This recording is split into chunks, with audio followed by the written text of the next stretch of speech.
Bonjour à toutes et à tous, c'est Maxime Ratura, analyse des marchés juniors chez XTB France. Aujourd'hui on va aborder un petit peu ce qui s'est passé hier et ce qui risque de se passer d'ici la fin de semaine. On a eu une clôture plutôt baissière pour les indices américains, on dirait plutôt baissière flat, puisqu'effectivement on a eu des indices qui ont sous-performé et des indices qui sont restés stagnants. On a eu un dérisking du côté des small caps, enfin des small et des mid caps. De la prise de bénéfices aussi, c'est normal après plusieurs séances de hausse consécutives, mais des teneurs de marché qui sont venus stabiliser les performances des indices, puisqu'effectivement l'environnement de marché les pousse actuellement pour se couvrir à aller contre le sens du marché et donc à globalement réduire la volatilité, ce qui est aussi révélateur de ce qu'attendent les investisseurs. Et puis on a toujours bien sûr Jackson Hole vendredi et les minutes du FOMC ce soir, donc forcément des attentes qui restent, donc des positions qui restent latentes et qui risqueraient d'être prises une fois qu'on a plus d'informations sur la situation actuelle.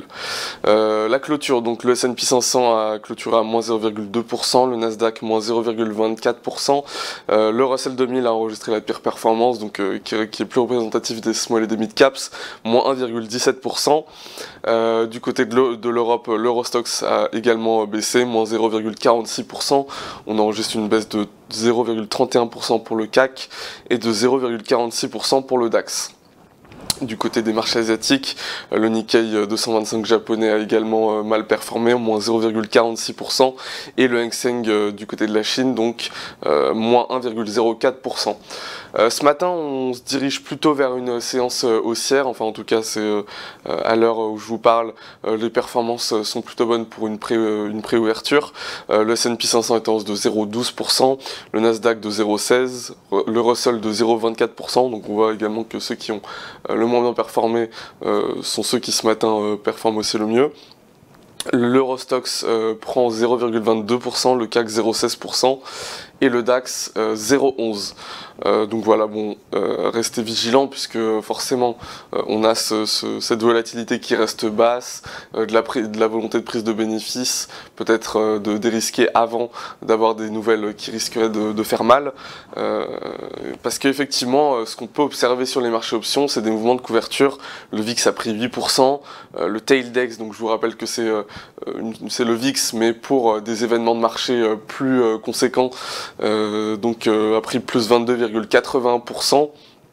Il se situe autour de 13 à peu près, et donc la volatilité attendue par les marchés, je vous le disais hier, était de 12,6% pour vendredi, elle est passée à 15%. Alors je précise une information que j'avais pas forcément précisée avant, la volatilité attendue par les marchés est à comprendre comme une volatilité annualisée, donc ça veut pas dire qu'on va avoir un mouvement de 15%, ça veut dire que le mouvement attendu en étant annualisé est égal à 15%. Est attendu à 15%. Donc voilà, un mouvement de couverture qui pourrait s'expliquer par deux facteurs. Premier facteur, une possible révision massive des chiffres de l'emploi de mars 2023 à mars 2024. On avait initialement connu, on avait rapporté des chiffres d'une création de 2,9 millions d'emplois. Et bien ce chiffre pourrait être de manière très conséquente revu à la baisse, de plus de 1 million il pourrait y avoir une baisse de plus de 1 million d'emplois par rapport à ce chiffre, donc on passerait de 2,9 à 1,9, c'est quasiment une baisse d'un tiers. Donc ça c'est selon les analyses de Goldman Sachs. Il y a certains analystes qui sont plus prudents envers ce chiffre, mais voilà, on pourrait avoir une très forte révision à la baisse des chiffres de l'emploi, les chiffres de l'emploi, je rappelle, qui sont l'un des points de tension majeurs relevés par la Réserve fédérale pour sa politique monétaire, d'ailleurs avec une baisse des taux qui devrait arriver en septembre, donc un chiffre qui est quand même relativement effrayant, et d'autant plus qu'on a également une autre information. La règle de Sam est passée au-dessus des 50 points, donc je vais vous montrer tout de suite après. Je vous rappelle tout simplement le calendrier d'aujourd'hui, il n'y a pas d'annonce majeure au calendrier, mis à part à 16h30 les stocks de crude oil pour les États-Unis et à 20h les minutes du FOMC, comme je vous avais dit en début de vidéo. Alors je vais vous montrer un graphique à l'écran. Comme je vous l'annonçais, donc c'est la règle de Sam, qui énonce qu'en fait, la règle de Sam, ça peut se comprendre comme un indicateur de récession qui est basé sur les chiffres de l'emploi. Et lorsque la moyenne à 3 mois des chiffres de l'emploi dépasse de 0,5% son plus bas sur les 12 derniers mois, et bien dans ce cas-là, on a un indice d'entrée en récession.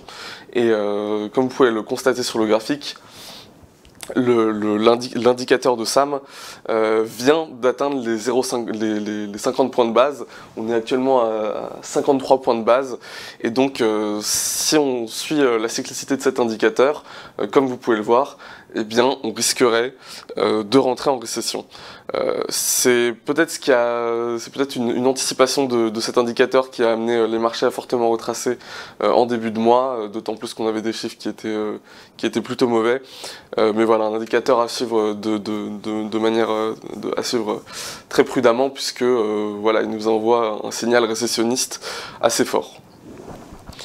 Voilà, ça clôture pour cette vidéo. J'espère qu'elle vous aura plu. Je vous invite à la liker, à la commenter, et je vous donne rendez-vous demain pour un nouveau Good Morning Market. Au revoir.